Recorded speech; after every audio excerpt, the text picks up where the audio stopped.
Jour 58 pour devenir copywriter en moins de 6 mois. Aujourd'hui, j'ai des choses à dire. Je sais pas comment vraiment les exprimer avec des mots, mais j'ai beaucoup de choses à dire. Donc, en ce qui concerne le défi, ces 2 derniers jours, même ces 3 derniers jours, en fait, n'ont pas été des périodes de pur charbon. En revanche, hier soir, les vidéos de prospection que j'ai faites ont été ultra efficaces. Et j'ai eu 2 réponses positives. Alors que j'ai peut-être passé max 2 heures, max 1 heure, 1 h 30 à faire la prospection. Donc honnêtement, énorme ratio. Niveau setting, je m'améliore. Niveau copywriting, je m'améliore aussi. Et bon, closing, bah, ça va venir. J'ai des notions. En fait, aujourd'hui, j'ai un problème, mais un problème qui n'en est pas vraiment un en réalité. Je sais que j'arrive pas à réaliser ma situation. J'arrive pas à réaliser où je suis aujourd'hui. Aujourd'hui, je suis dans une situation que j'ai toujours envie en fait. Une situation où je consacre absolument tout mon temps pour atteindre ma vision. Tout mon temps. Tout mon temps. Une vision où je suis fier de moi en tant que personne, tu vois. Où je me sens bien en fait, simplement. Et en fait, j'arrive pas à réaliser où j'en suis aujourd'hui. C'est peut-être un peu abstrait de dire ça. Mais c'est comme si que j'évolue tellement vite que je suivais pas en fait la cadence. J'arrivais, c'était trop rapide, tu vois. C'est comme maman là. Là, tu vois maman, tu la vois passer. Là, tu la vois pas passer, tu vois. Bah, moi, dans ma tête, c'est ça, tu vois. Genre, j'arrive pas à réaliser en fait. Du coup, j'ai décidé de prendre un peu de temps pour méditer. Je médite jamais honnêtement, mais j'ai essayé de méditer. J'ai mis de la musique, tu sais, une musique un peu calme et tout. Je me suis posé, je me suis étiré, j'ai essayé de méditer quoi. Et ça fait vraiment un bien fou. Et j'ai eu des réflexions quand je méditais. Des réflexions qui étaient un peu, ouais, on va dire, qui étaient ultra abstraites. Mais j'aimerais bien en parler un peu. C'est-à-dire que quand je méditais, je me suis rendu compte que parfois ce que tu recherchais à l'extérieur, tu pouvais le trouver à l'intérieur de toi à la place. Dans le sens où il y a des gens qui recherchent la validation des gens. Tu vois. Certaines personnes recherchent la validation des autres. Tu vois, ils agissent de manière à ce que différentes personnes euh, leur donnent de l'attention. Que ce soit des mecs qui veulent plaire à des meufs ou que ce soit juste des mecs qui veulent se faire des potes, qui agissent d'une certaine manière pour avoir l'approbation des autres. Et je me suis fait la réflexion, ces gens-là, qu'est-ce qu'ils recherchent à travers l'approbation des autres? Et pour moi, il y a 2 choses.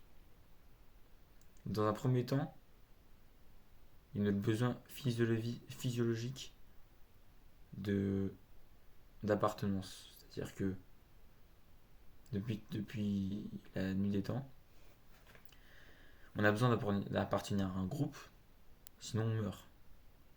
Du coup, notre cerveau un peu reptilien, il agit comme ça, et on est obligé de forcément vouloir faire partie d'un groupe, tu vois. D'où cette recherche de validation des autres. Mais pour moi, il y a une deuxième chose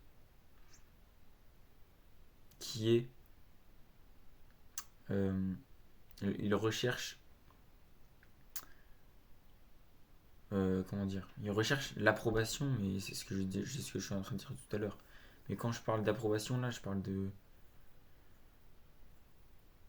de compliments, tu vois. Ils recherchent des compliments, ils recherchent de la validation.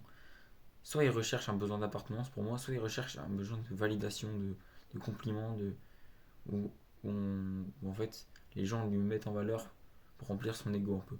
Pour moi, c'est les deux raisons pour lesquelles les gens recherchent l'attention des autres, tu vois. Et en fait, j'ai essayé, parce qu'en fait, quand je méditais, c'était surtout pour moi, pour voir où j'en étais, pour mieux me comprendre, tu vois. Et là, tu vois, on est bientôt à 6 minutes de vidéo, donc je vais te confier des trucs que tu mérites de savoir, c'est-à-dire des choses, dont des choses, voilà, que tu mérites de savoir. Pourquoi? Parce que tu as regardé 6 minutes de vidéo, c'est beaucoup, j'ai du respect pour toi. Et je vais te confier un truc, ces derniers temps,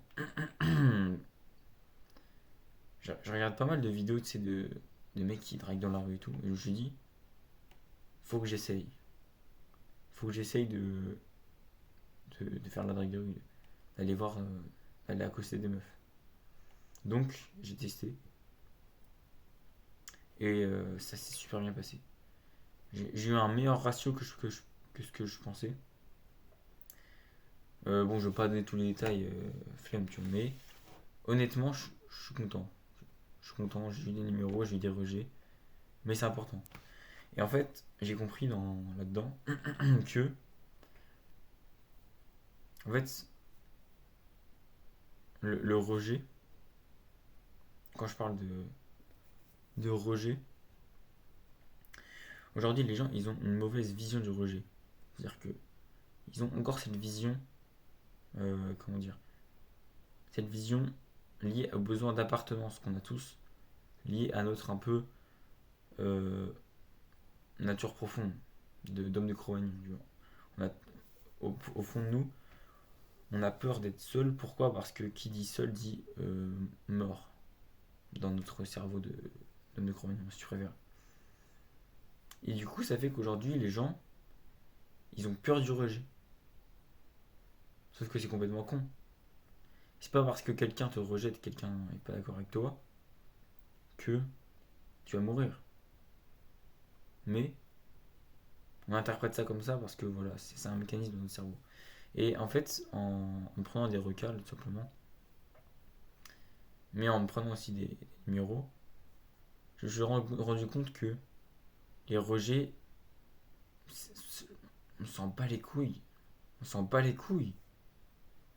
Parce que, tu vois, sur 3, sur 2 meufs, j'ai eu un numéro. C'est-à-dire que, mais je m'en bats les couilles de l'autre. Tu vois. Et avant d'avoir fait ça, le rejet, je voyais ça comme une souffrance, comme une douleur. Tu vois. Ah, ça fait mal. Mais non, en fait, je m'en fous.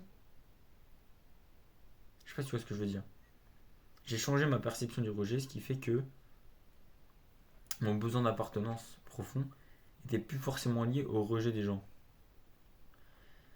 Et ça, c'était une première étape pour ne plus dépendre de l'approbation des autres.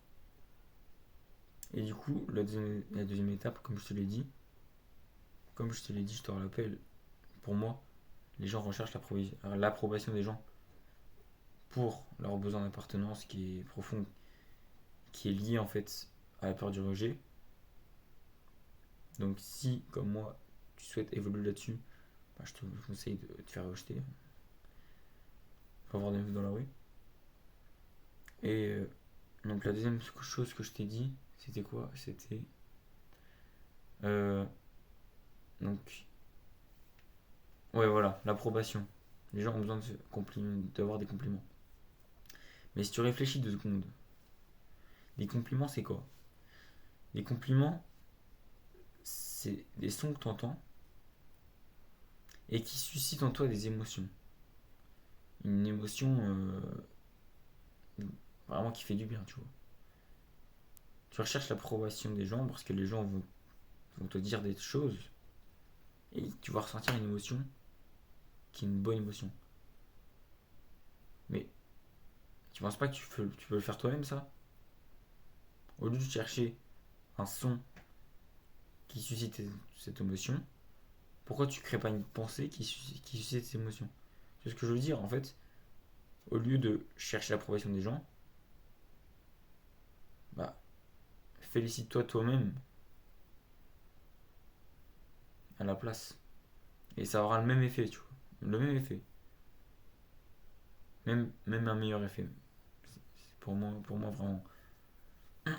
Et en fait, en méditant tout à l'heure, j'ai pris le temps de voir tout ce que j'avais parcouru jusque-là, de me féliciter moi-même, et j'ai compris que je recherchais trop l'approbation des gens à travers mes actes. Et en fait, j'avais pas besoin de ça. J'ai pas besoin des gens en fait. J'ai pas besoin de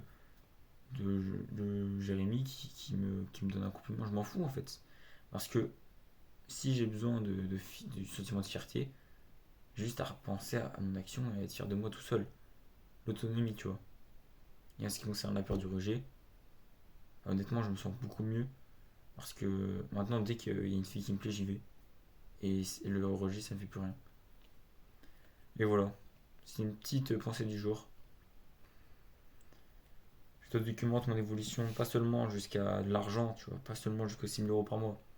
Je te documente mon évolution jusqu'à la personne qui mérite de gagner 6 000 € par mois. Parce que si tu veux gagner 6 000 € par mois avec le copywriting, il faut que tu changes d'identité et il faut que tu deviennes la personne qui mérite de gagner 6 000 € par mois.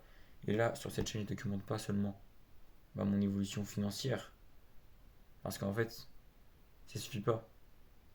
Je documente aussi mon évolution personnelle pour obtenir cette évolution financière. À demain avec.